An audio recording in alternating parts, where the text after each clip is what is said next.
अस्सलाम वालेकुम, मैं सैफ अली और आप मेरा यूट्यूब चैनल देख रहे हैं। आज की नाज़रीन सबसे जो बड़ी और सबसे जो अहम खबर है वो ये है कि सुप्रीम कोर्ट के 6 जजेस ने सुप्रीम कोर्ट जुडिशल काउंसिल को एक खत लिख दिया। उस खत के अंदर उन्होंने क्या लिखा, किसका अहवाल था, वो सारी बात इंशाल्लाह आप लोगों से शेयर करते हैं। खत के अंदर उन्होंने लिखा कि मुल्क के अंदर जो एग्जेक्टिव लोग हैं, एग्जेक्टिव लॉ और जो मुल्की एजेंसियां हैं वो अदालती कार्रवाई के अंदर मुदाखलत कर रही हैं। उनका कहने का मकसद ये है कि अदालतों को कंट्रोल किया हुआ इन्होंने, और खत के अंदर ये वाज़ेह तौर पर लिखा हुआ है कि हमसे जबरदस्ती फैसले करवाए जाते हैं। तो ये चीज बिल्कुल कानून के अंदर नहीं है और इन लोगों को अपनी हदूद में रहना चाहिए। जो ये उन्होंने खत के अंदर लिखे और वो खत जो है सुप्रीम जुडिशल काउंसिल को लिखा है वो सोशल मीडिया के ऊपर वायरल हो गया है। तो ये खत वायरल कैसे हुआ है? इस खत को जो जजेस थे उन्होंने खुद इसको वायरल किया सोशल मीडिया के ऊपर, ताकि लोगों को पता चल सके कि मुल्क के अंदर क्या हो रहा है, असल जिम्मेदार कौन है, पीछे कौन लोग हैं जो इस सब चीजों को कंट्रोल कर रहे हैं, जबरदस्ती के फैसले कौन करवा रहा है, मुल्क के ऊपर जबरदस्ती कौन मुसल्लत कर रहा है और इदारों को इस्तेमाल कौन कर रहा है। ये सारी चीजें जो है वो सुप्रीम कोर्ट के 6 जजेस ने खोल के रख दी अवाम के सामने। कुछ दिनों से अवाम के जो कुछ अरसे से अवाम की जो जहन साजी हो रही थी, अवाम को जो समझ नहीं आ रही थी कि हमें कुछ और समझ आ रही है लेकिन हमारी जो अदालतें हैं वो अपोजिट साइड क्यों खड़ी है, तो आज वो चीज क्लियर हो गई है, आज वो चीज वाज़ेह हो गई है कि असल पीछे बंदे कौन है और इस चीज को कंट्रोल कौन कर रहा है। तो लिहाजा अब जो है सुप्रीम जुडिशल काउंसिल के अंदर ये पेश कर दिया गया जी खत। अब देखते हैं कि इसके ऊपर क्या रिएक्शन आता है। अब कुछ दिनों बाद आप ये देखेंगे कि काजी फाइज ईसा भी मैदान में उतर आएगा, क्योंकि अगर काजी फाइज ईसा अब 6 जजेस की हिमायत के अंदर नहीं आता तो जाहिर सी बात है काजी फाइज ईसा के खिलाफ भी अदम एतमाद शुरू हो जाएगा और ये जो सुप्रीम कोर्ट के सीनियर तरीन जजेस हैं वो मिलकर इस्तीफा डिमांड कर लेंगे काजी फाइज ईसा का।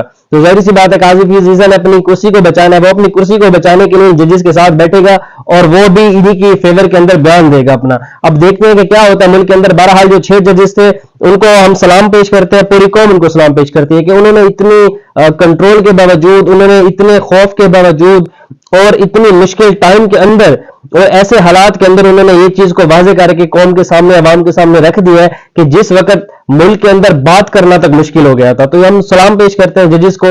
उन जजेस के अंदर कौन कौन है वो उनके नाम मैं आपके सामने रखता हूं जी। एक जजेस है मोहसिन अख्तर क्यानी और तारिक जहांगीरी, जस्टिस बाबर सत्तार और जस्टिस सरदार इजाज इसहाक, अरबाब मोहम्मद ताहिर और समन रिफत। ये 6 जजेस थी। इनके अंदर कुछ हाई कोर्ट के जजेस भी हैं, कुछ सुप्रीम कोर्ट के जजेस भी हैं जिन्होंने ये सुप्रीम जुडिशल को ये सेंड की है।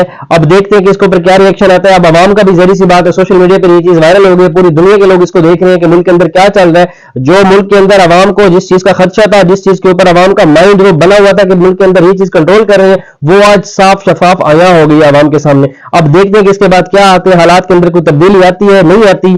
बहरहाल ये चीज है जो बड़ी अहम सी है और 6 जजेस ने इसके ऊपर अपनी वो राय पेश की है और 6 जजेस कहते हैं कि इसके अंदर हमारे ऊपर जबरदस्ती फैसले मुसल्लत किए जा रहे हैं और हमें जबरदस्ती ब्लैकमेल किया जा रहा है, हमारी फैमिली को हरासा किया जा रहा है कि आप लोगों ने अगर इस चीज को इस तरह से फैसला नहीं किया तो हम ये चीज कर देंगे, हम मतलब जो भी उनका तरीकाकार है वारदात का जिस तरीके से वो करते हैं। तो ये चीज उन्होंने जजेस को धमकियां दी है। तो ये 6 जजेस मैदान में आ गए। इंशाल्लाह आने वाले दिन में आप देखेंगे मजीद भी जजेस मैदान के अंदर उतरेंगे। जब जबरदस्ती के फैसले कराए जाएंगे जाहिर सी बात है ऐसे ही होना है, सब ने मैदान में ही आना है। तो ये बहुत एक पॉजिटिव चीज है पाकिस्तान के लिए और पाकिस्तानी अवाम के लिए कि जजेस जो है वो अपने हक के लिए खड़े हो गए हैं और इंशाल्लाह ये जुडिशरी भी आजाद होगी। इंशाल्लाह पाकिस्तान का जो मीडिया है वो भी अब बहुत ज्यादा उसके अंदर भी डेवलपमेंट आ गया। पाकिस्तान का जो मीडिया जो कि खबर नहीं चला सकता था अब वो भी मैदान के अंदर उतर आ गया। अब देखते हैं कि मुल्क के अंदर क्या होता है। जहां तक मैं एनालिसिस कर रहा हूं वो ये एनालिसिस कर रहे हैं कि जब 76 साल के जो लोग मुल्क के ऊपर काबिज बैठे हैं इंशाल्लाह उनका जो टाइम है वो बिल्कुल आखिर है टाइम।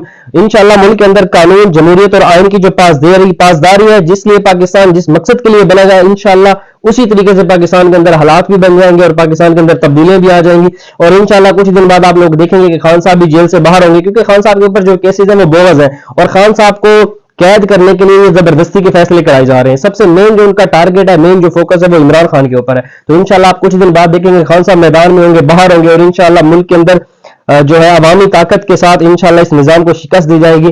और बाकी इंशाल्लाह अब तक के लिए इतना ही, मुझे इजाजत दीजिए। अल्लाह हाफिज।